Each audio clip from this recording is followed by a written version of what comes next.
Creation से मैं सपना शर्मा आप सभी का हार्दिक स्वागत करती हूँ। राधे राधे दोस्तों। आइए सुनते हैं बैसाख मास महात्म्य का दूसरा अध्याय है। नारद जी बोले, हे राजन, बैसाख मास के समान दूसरा अन्य कोई महीना नहीं है।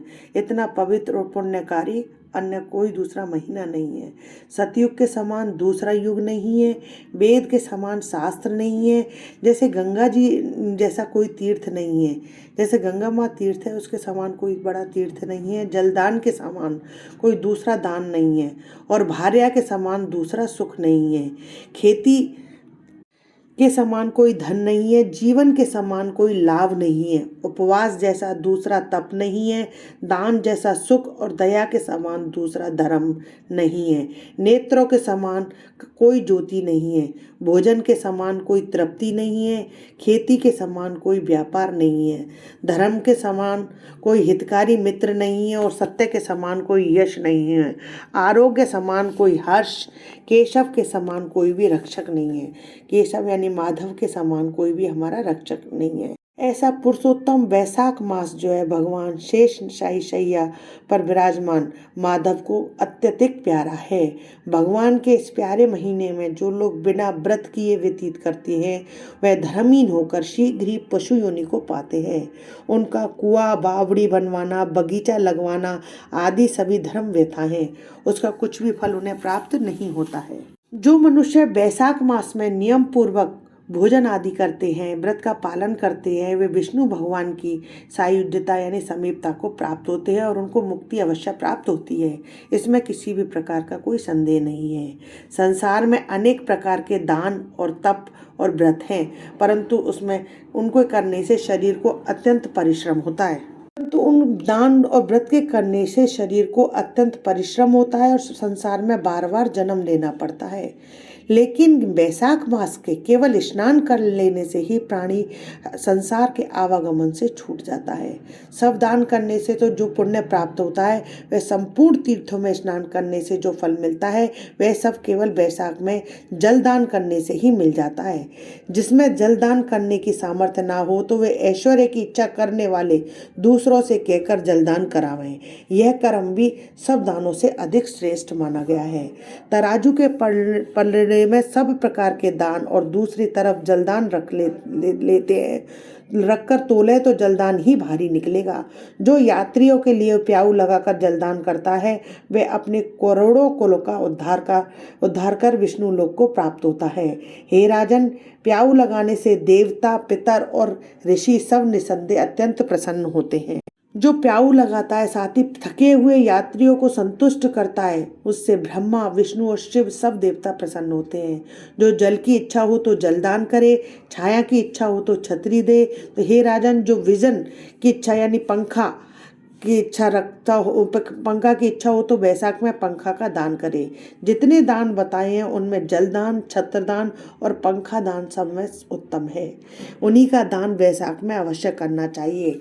जो बैसाख के महीने में कुटुंबी ब्राह्मणों को जल से भरा घड़ा नहीं देता, वह चातक की योनि को पाता है। जो प्यासे महात्मा को शीतल जल पिलाता है, उसे हे राजन सौर राज सूर्य यज्ञ करने का फल मिलता है। जो धूप, परिश्रम और पसीना से व्याकुल ब्राह्मण को पंखा से हवा करता है, वह सब पापों से रहित तो गरुड़ के समान हो जाता है। जो मनुष्य बैसाख में ब्राह्मण को पंखा नहीं देता, वह अनेक प्रकार के बात रोगों से पीड़ित हो नरक भोगता है। जो थके ब्राह्मण की वस्त्र से हवा करता है, वह सब पापों से छूट विष्णु भगवान की सायुज्यता को पाता है, समीपता को पाता है। जो पवित्र मन से ताड़ का पंखा दान करते हैं, वे सब पापों से छूटकर विष्णु लोक को जाते हैं। तुरंत श्रम दूर करने वाले पंखे का दान नहीं करने वाले अनेक प्रकार की यातनाएं भोगकर संसार में पापी होते हैं। हे राजन, आध्यात्मिक दुख की शांति के निमित्त बैसाख मास में छतरी दान करना उचित है। जो मनुष्य विष्णु भगवान के प्यारे इस बैसाख मास में छतरी दान नहीं करते, उनको कहीं छाया नहीं मिलती और वे महाक्रूर पिशाच वन पृथ्वी पर घूमते हैं। बैसाख में जो खड़ाऊ दान करते हैं, वे यमदूतों का तिरस्कार कर विष्णु लोक को जाते हैं। जो बैसाख मास में जूता दान करते हैं, उन्हें नरक की यातना नहीं भोगनी पड़ती। और ना ही उसे संसार के किसी भी प्रकार के दुख सताते हैं। ब्राह्मण की याचना करने पर खड़ाऊ दान करने वाला पृथ्वी पर करोड़ों जन्म तक राजा होता है। जो मार्ग में श्रम को दूर करने के लिए स्थान बनवाता है, उनका फल वर्णन करने में ब्रह्मा भी असमर्थ है। दोपहर को तो जो कोई अतिथि या ब्राह्मण मिले, उसको भोजन कराने का फल ब्रह्मा जी भी वर्णन नहीं कर सकते। हे राजन, अन्नदान मनुष्य को तत्काल तृप्ति करने वाला है। संसार में अन्नदान के समान कोई दूसरा दान नहीं है। जो मनुष्य मार्ग से थके हुए ब्राह्मण का आसरा देता है, उसके पुण्य करने की ब्रह्मा में भी सामर्थ्य नहीं है। भूखे मनुष्य को स्त्री, पुत्र, घर, वस्त्र, अलंकार, आभूषण कुछ भी अच्छे नहीं लगते। पेट भरने पर ही सब अच्छे लगते हैं। इसलिए अन्नदान के समान ना कुछ हुआ है, ना आगे होगा। जो बैसाख में थके हुए ब्राह्मण को अन्नदान नहीं देता, वह पिशाच बनकर पृथ्वी पर अपना ही मांस खाता फिरता है। इसलिए ब्राह्मण को यथाशक्ति अन्नदान देना उचित है। हे राजन, अन्नदाता माता पिता को भी भुला देती है। वह दानी को ही अपना सर्वस्व समझने लगता है। इससे त्रिलोकी में सब अन्न की ही प्रशंसा करते हैं। माता पिता तो केवल जन्म देते हैं, परंतु पंडित लोग संसार में अन्न के दानी को ही पिता कहते हैं। हे राजन, अन्नदाता में सब धर्म निवास करते हैं। इति श्री दूसरा अध्याय समाप्तम। दोस्तों, यदि आपको मेरा ये वीडियो अच्छा लगे तो प्लीज़ मेरे वीडियो को ज़्यादा से ज़्यादा लाइक और शेयर करें। यदि आप मेरे चैनल पर नए हैं तो चैनल को सब्सक्राइब करना ना भूलें। पास ही में बेल आइकन को दबाएं, जिससे मेरे आने वाले हर नए वीडियो का नोटिफिकेशन आपको मिल जाए। जय श्री कृष्ण दोस्तों।